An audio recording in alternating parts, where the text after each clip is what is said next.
I'm Bert Lancaster. I'm standing here on Mamayev Hill. Below me lies the city of Volgograd, formerly known as Stalingrad. In 1942, some of the fiercest combat ever took place in a monumental battle between the Russian and German armies. The ground was covered with bombs and artillery shells. Almost all of Stalingrad was reduced to rubble. Of some 46,000 homes and buildings, 41,000 were totally destroyed. In Stalingrad, 2 million soldiers fought for 200 days and nights. Many people in the West doubted that the Soviet army could win against the mighty Wehrmacht. But the Red Army fought the Nazis to a standstill. From street to street, house to house, room to room. Hitler's armies suffered their greatest losses to date as the Russians repelled attack after attack. It was the largest battle in history. So much was at stake that the victory or defeat of either side might well determine the outcome of World War II. Our story, the defense of Stalingrad.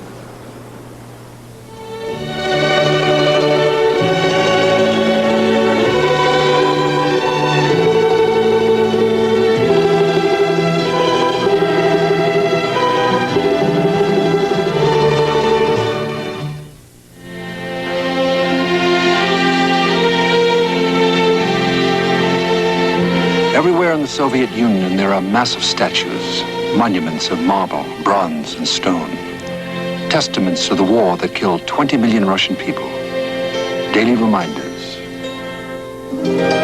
Nowhere is there more evidence of the terror of war than in Stalingrad. The statues and the monuments seem to grow like trees in the city squares, in the forests of graves.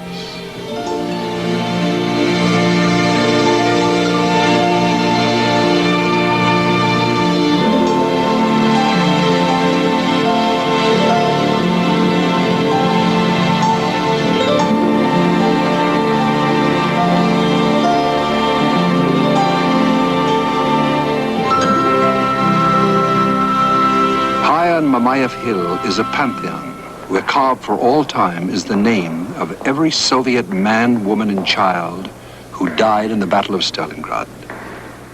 Some say 750,000. Others put the figure closer to 1 million. Everybody remembers. Nobody counts. This mother knows by heart the exact place where her daughter's name is carved. She can find it blindfolded, cut in stone forever.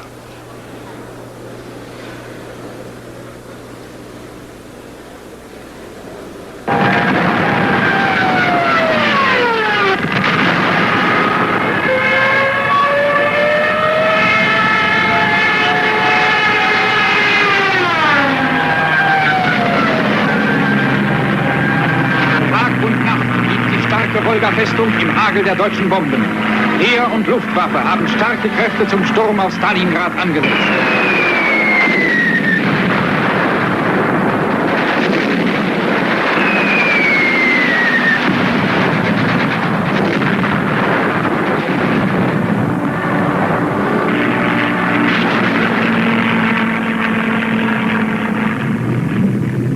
By the spring of 1942, less than a year after declaring war on the Soviet Union, Hitler's front lines were 1,000 miles inside Russia.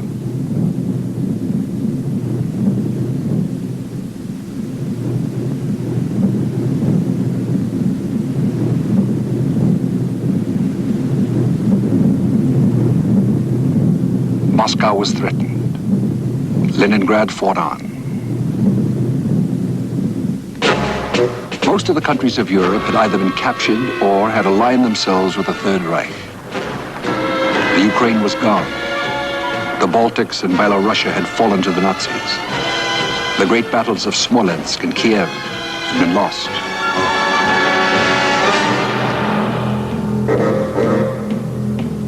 In January of 1942, the Nazi High Command had made an attempt to involve Japan in the war against Russia.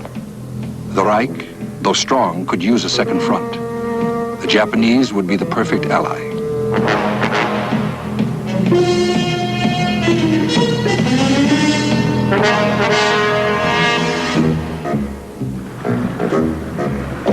Japan's ambassador Oshima was escorted to the front. There he could see for himself the campaign-hardened Wehrmacht officers. This summer the Soviets will be crushed, Hitler had boasted. It's all but finished. While the ambassador was listening politely, he was thinking of his government's own war against America.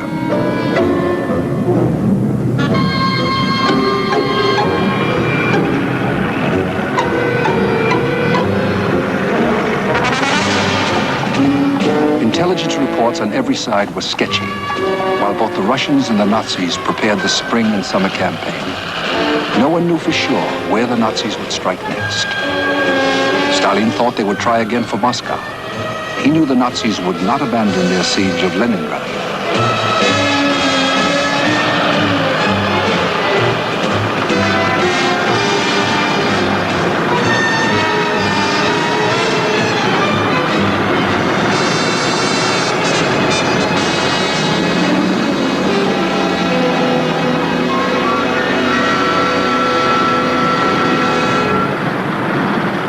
On April 5th, 1942, the Fuhrer issued his basic battle plans for that year's major campaign of force on the southern front towards Stalingrad and the Caucasus. The Nazis employed 74 of their 217 divisions on the Eastern Front, including 7 armored divisions. These were the 1st and 4th Panzer Armies, a total of about 1 million men, supported by 1,500 airplanes of the 4th Air Force.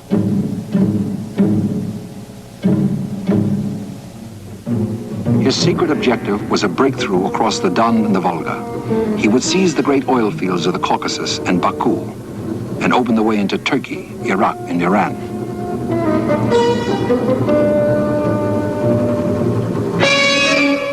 The buildup of machinery, artillery, and tanks went on endlessly.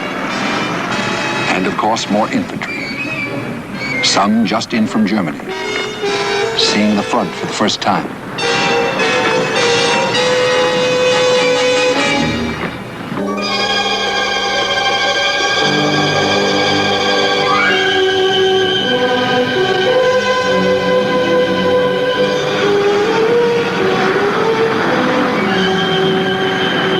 Late that spring, the Soviets struck at Kharkov, intending to retake the Donetsk industrial region.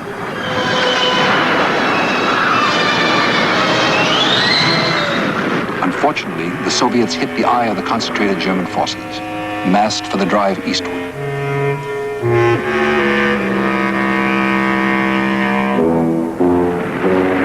Three or four Soviet armies were almost destroyed in less than a week.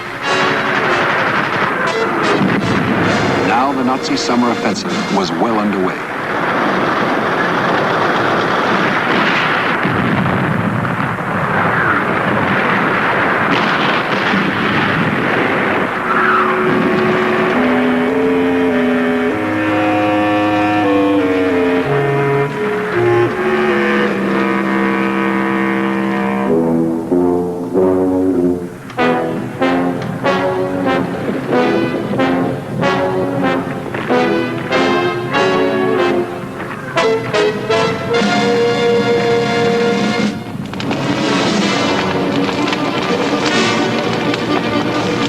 The familiar pattern of Nazi warfare was being repeated. What the Germans couldn't pillage or carry off as plunder, they burned in their passing. If some of the old ones and children escaped death, they were left with nothing.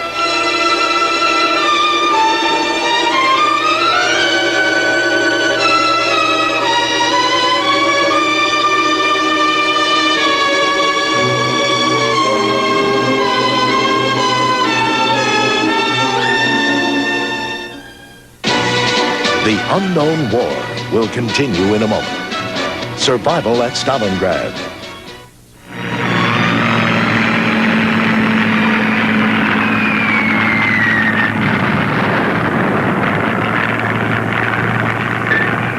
On the southernmost front, things were not going well for the Red Army. Fighting hard along the Black Sea coast and around the Sea of Azov, they were forced to retreat to the Kerch Peninsula. Kerch fell.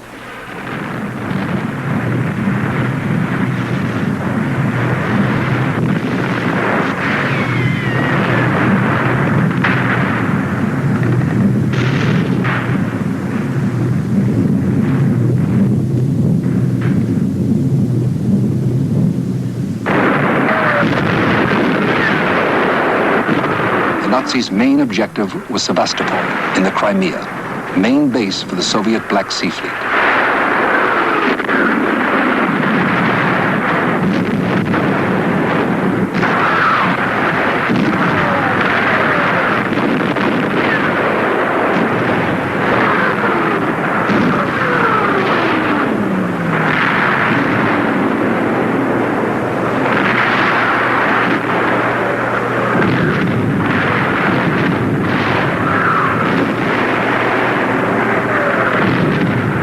Sevastopol was a fortress.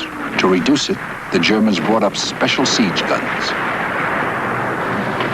In command was von Manstein, one of Hitler's most successful generals.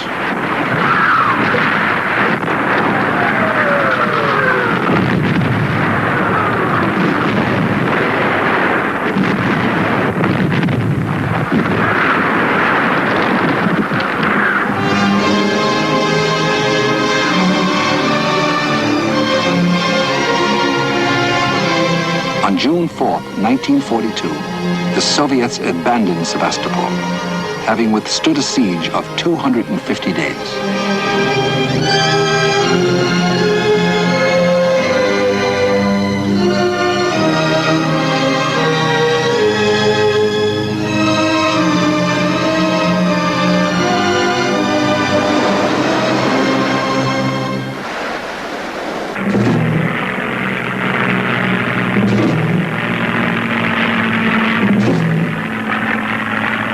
Encouraged by their successes at Kharkov, Kerch, and Sevastopol, the Nazis pressed on for Stalingrad and the road to the Caucasus.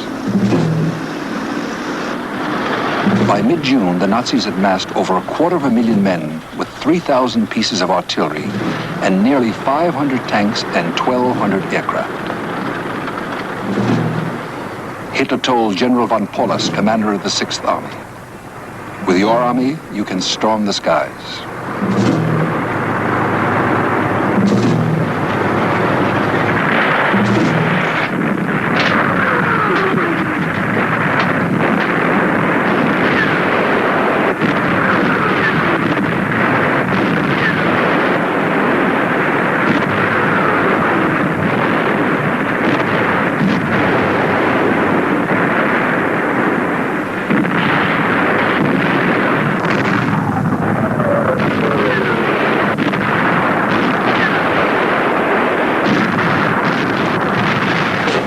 Against this, the Red Army mustered 160,000 men, just over 2,000 guns and mortars, 400 tanks, and 450 aircraft.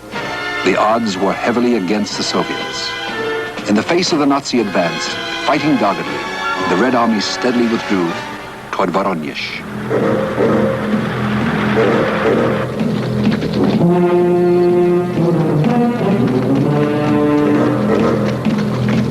The Germans crossed the Don. Then they hit trouble.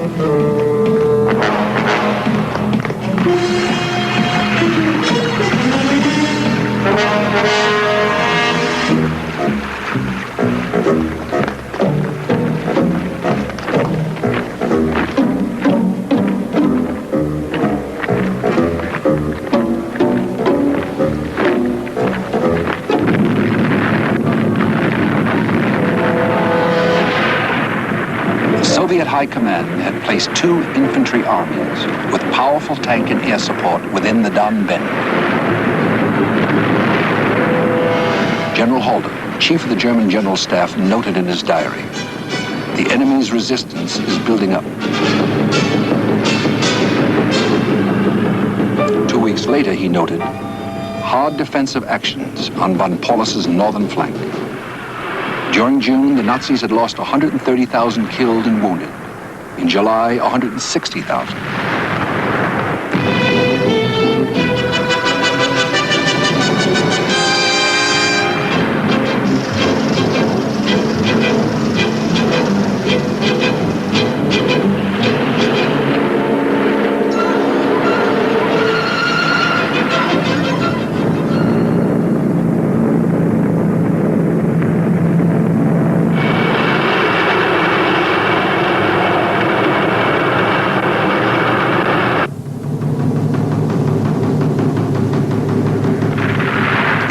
prelude to the Battle of Stalingrad.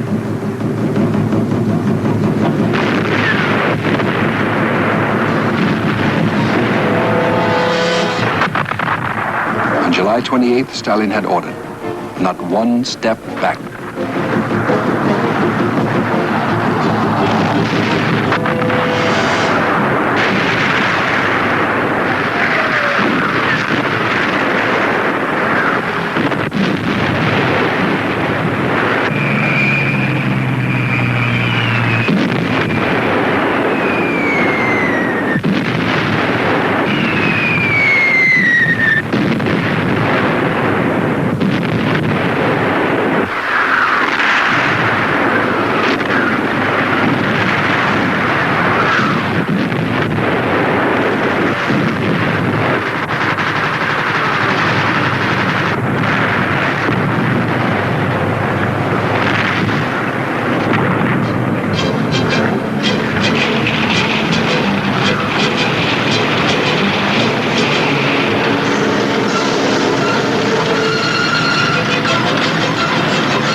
Despite their superiority in numbers and equipment, the Nazis were still more than 60 miles away from Stalingrad. It would take them 2 months to cover the distance. In August, the Nazis lost nearly 260,000 men.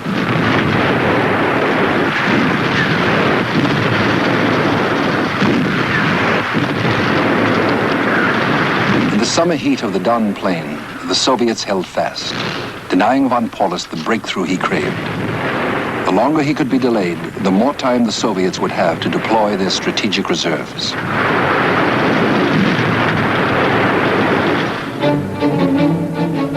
And the more armament they would get from the factories of Siberia. The new aircraft, T-34 tanks, guns, Katyusha rocket batteries. Day and night they toiled.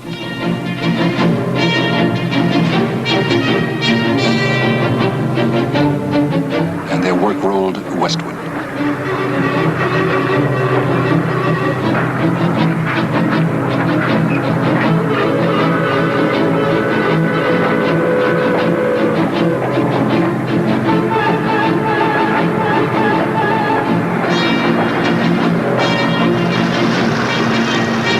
Westward to the Volga and the city of Stalingrad.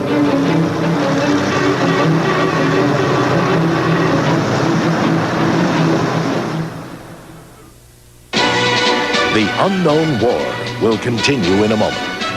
The defense of Stalingrad.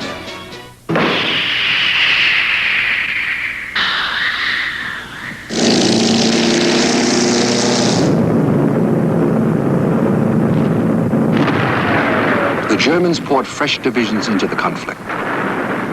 At stake was the fate of the Caucasus. In June, the Nazis had attacked with 38 divisions. By the end of September, they had amassed 80. What had begun as an encounter battle had now developed into a battle of attrition. The irresistible force had met the immovable object.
Stalingrad itself had long since been put into a state of readiness.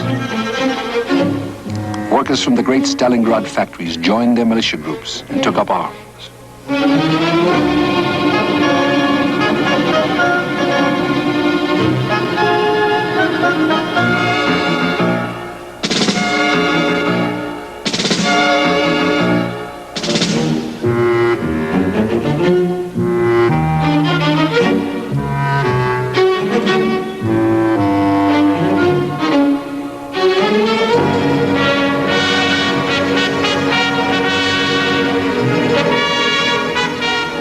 Party committee declared, each single one of us must apply himself to the task of defending our beloved town, our homes, and our families. Let us barricade every street, transform every district, every block, every house into an impregnable fortress.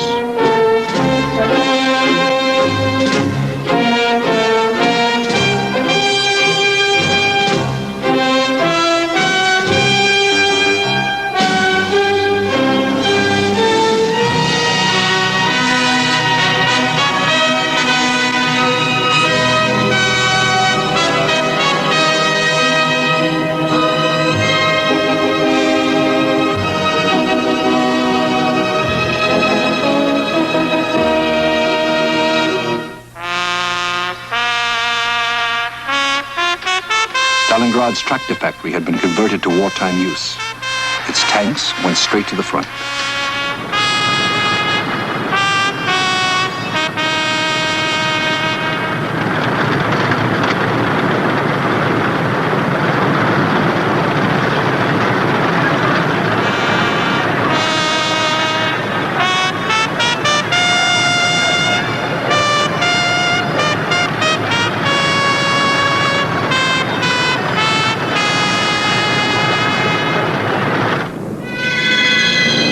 The Germans poured more and more men into the battle, on the ground and from the sky.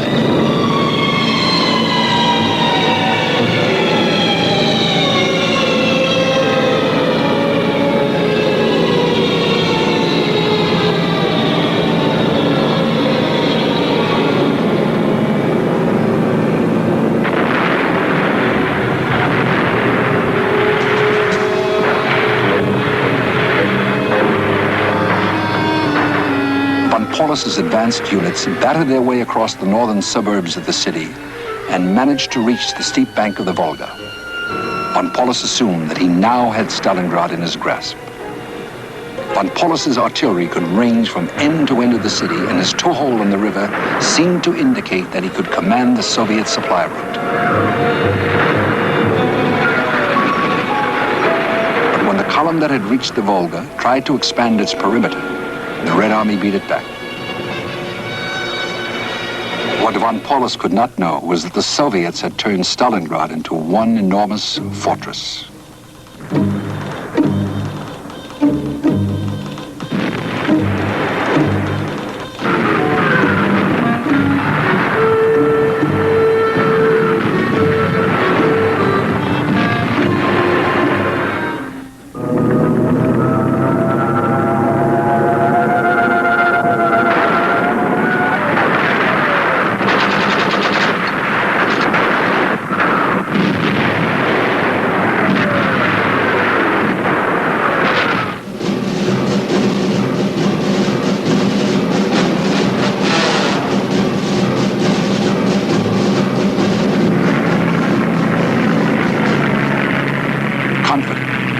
Von Paulus called in the Luftwaffe to deliver the coup de grace.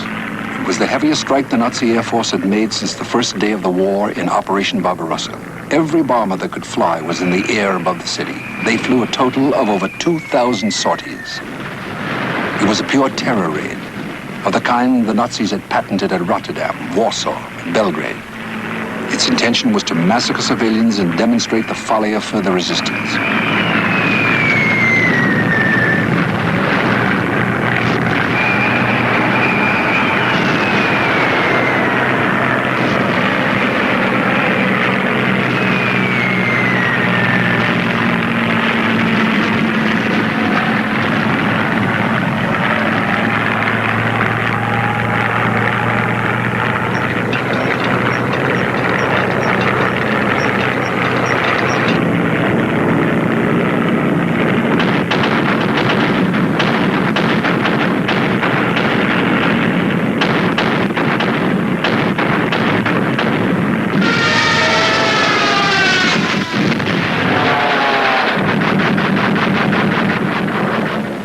Luftwaffe's high explosives began to pulverize the city, giving the coming battle its best-known characteristic. Stalingrad would be a battle fought in a world of rubble.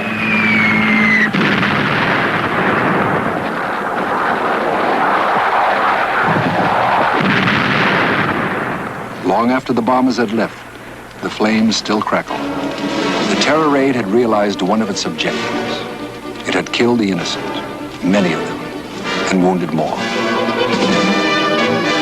But the raid's other purpose, the breaking of Stalingrad's will to fight, had utterly failed.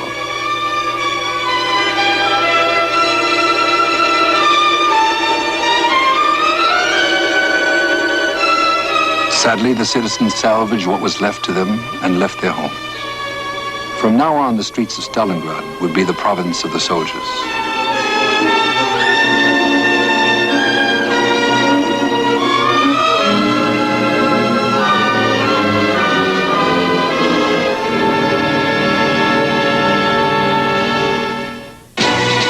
The unknown war will be back after this. The defense of Stalingrad. The Luftwaffe's attacks continued, but with less weight against growing opposition. From now on, the Nazis were no longer bombing the defenses. The Nazis had 1,200 planes at their disposal. Soviets, fewer than 500.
August 29th, the Soviet High Command signaled the importance it attached to Stalingrad.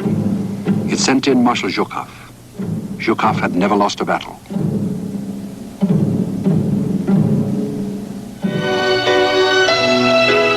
The wounded were sent across the Volga.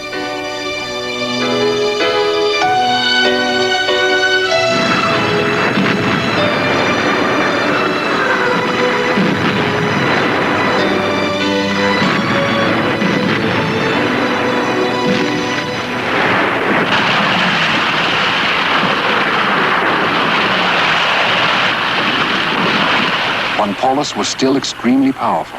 His 6th Army had reserves not yet committed, as well as 5 panzer divisions that had not yet seen any street fighting.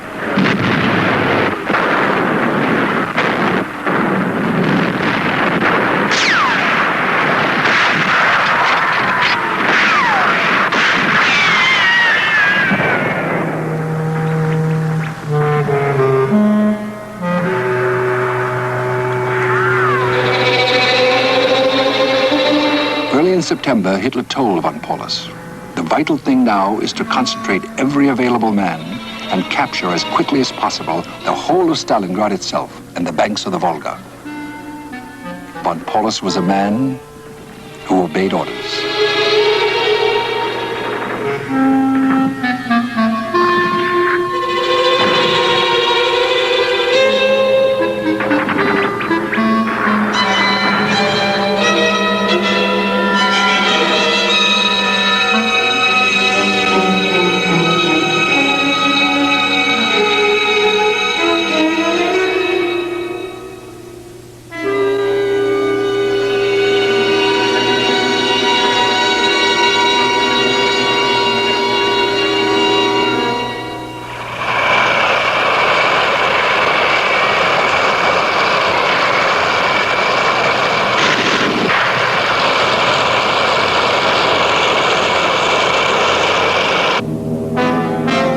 On September 13th, the Germans managed to break into the city proper.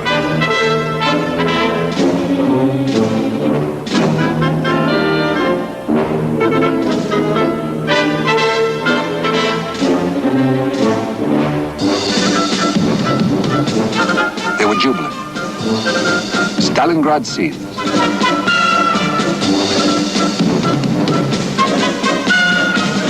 Goebbels announced the demise of the city named after Joseph Stalin. And medals were struck for the victors of Stalingrad.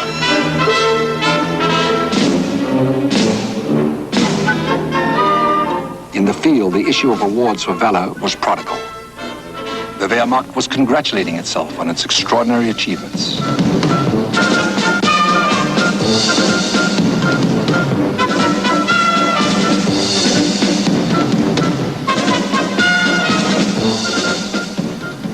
They even started to build a new railroad, not realizing that the real Battle of Stalingrad had not begun.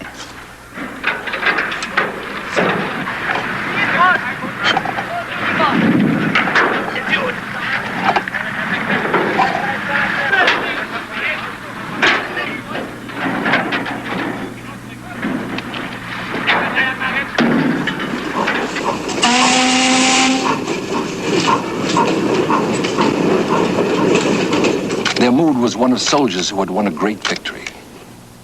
The letters home were exuberant.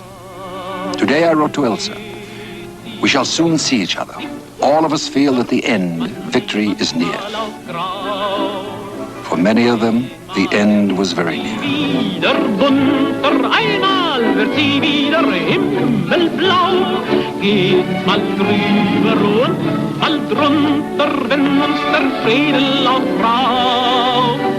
Davon geht die Welt nicht unter, die wird ja noch gebraucht.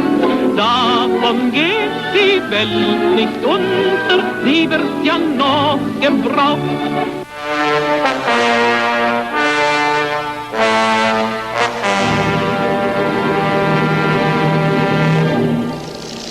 The battle for Stalingrad continued. The fighting took on a new character.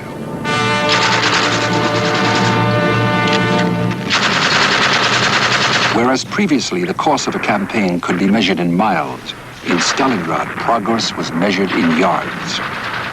In one 3-day period, the center of the city changed hands 5 times. The front line was behind every pile of rubble. The unknown war will be back after this. The defense of Stalingrad.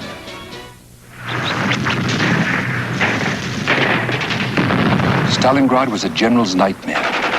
The streets had been so cratered and filled with debris that tanks could not maneuver. There could be little air support. Situations changed so rapidly that artillery was useful only at point-blank range.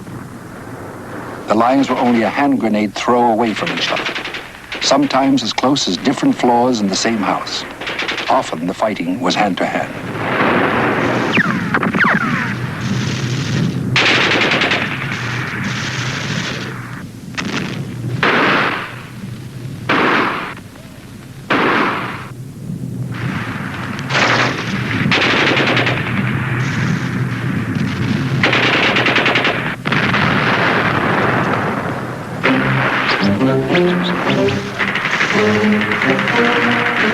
It was a kind of warfare that put a premium on individual skills, quick eyesight, steady nerves, the will to fight and kill. It was unlike any other great battle that had ever been fought.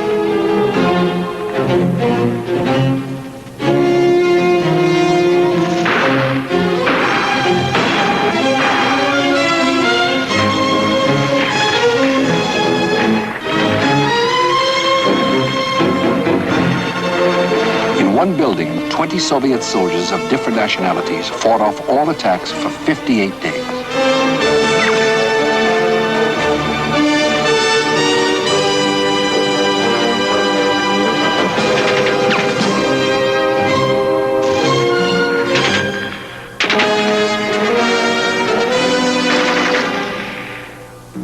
It became known as Pavlov's house. In honor of Sergeant Yakov Pavlov, commander of the group. In 1970, Pavlov told his story to people the age he was when he fought in 1942.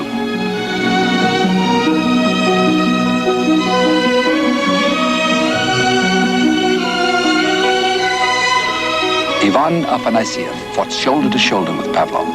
He was blinded in the war, but doctors recently restored his eyesight. Вот это здание мельницы, Тамара. Here's the mill, Tamara. The fighting was particularly hard here.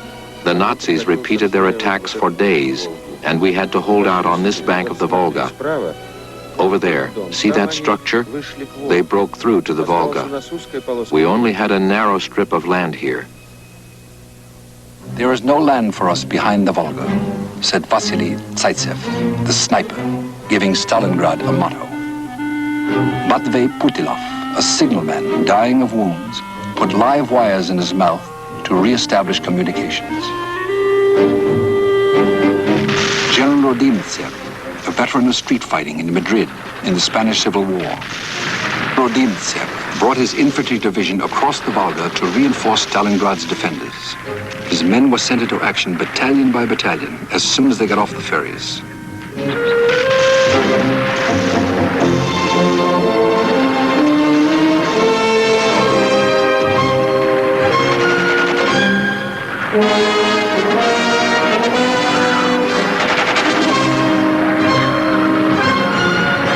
General Chuikov's 62nd Army was becoming a legend. A German lieutenant wrote, "The front is a corridor between burnt-out rooms. It's the thin ceiling between floors. There's a ceaseless struggle from noon to night. The street is no longer measured by meters, but by corpses."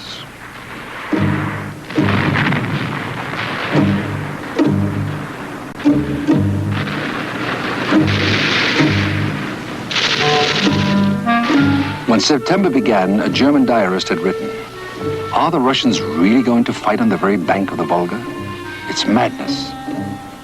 At the end of October, he was writing, "The Russians are not men, but some kind of cast iron creatures. They never get tired and are not afraid of fire."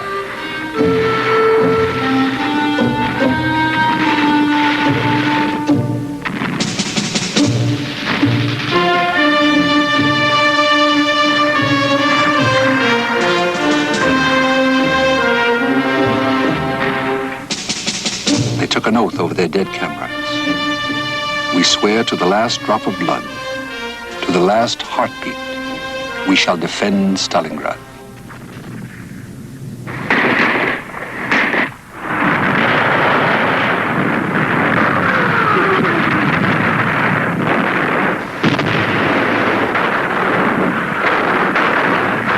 By the end of October, the city was cut in half.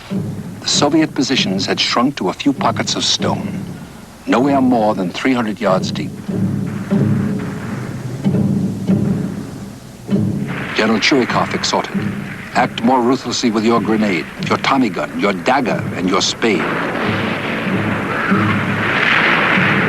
Marshal Chuikov. Я вспоминаю, когда мы стояли на последнем командном пункте 10-15. Our last command post was within 10 or 15 yards from the water's edge, I recall.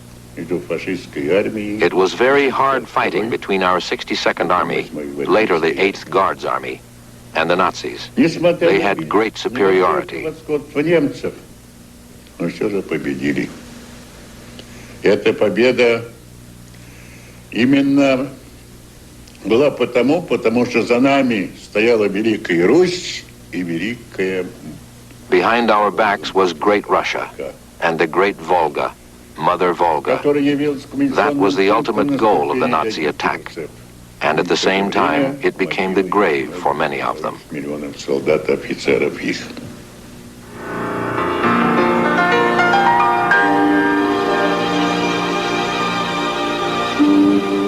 Mother Volga, a symbol of Russia's will, the river of her people's poetry, and a source of their wealth.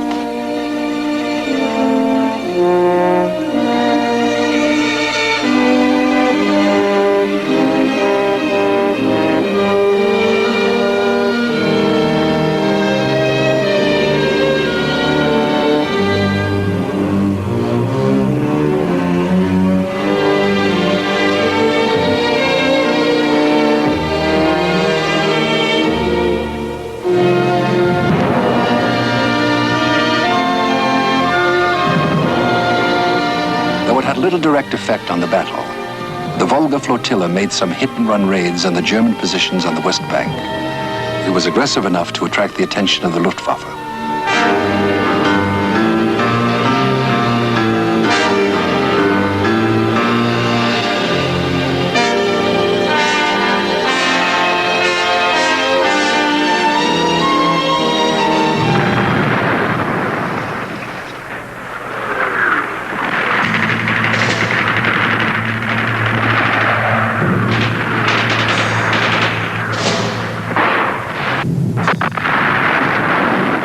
That summer, the German offensive had seemed bound to succeed until Stalingrad. By fall, the savage battle had shown that the German grand offensive was stalled. For nearly 2 months, the situation maps of the German High Command had shown no change.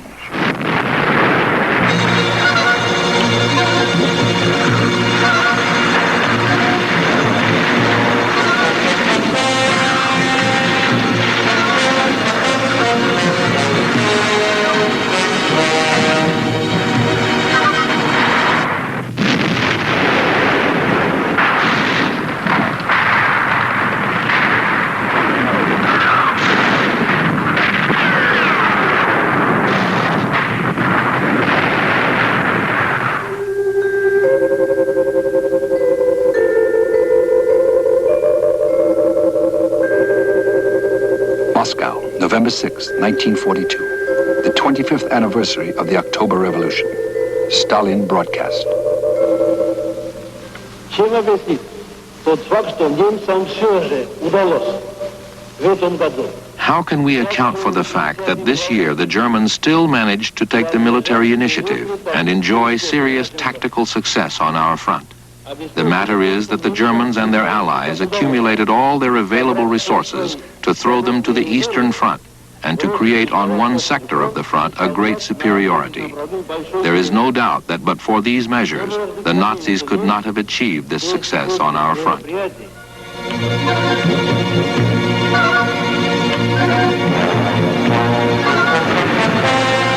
Of all the Red Army battles, Stalingrad was the one that tested to the utmost the capacity of the individual Soviet soldier.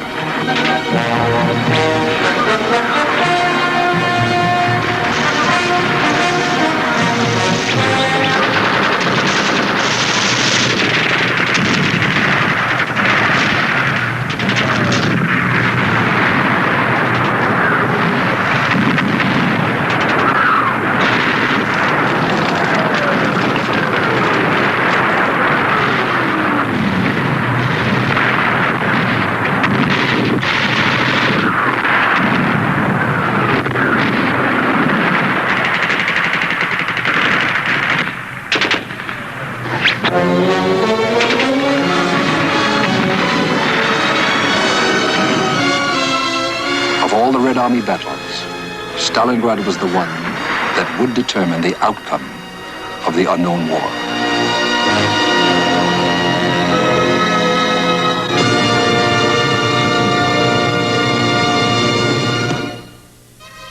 Our next story, survival at Stalingrad. Through the winter of 1942 to 1943, the Red Army and the Wehrmacht were locked in an epic struggle on the banks of the Volga. It became the biggest battle of attrition in the entire war. The future of both armies was at stake, and the outcome of the unknown war.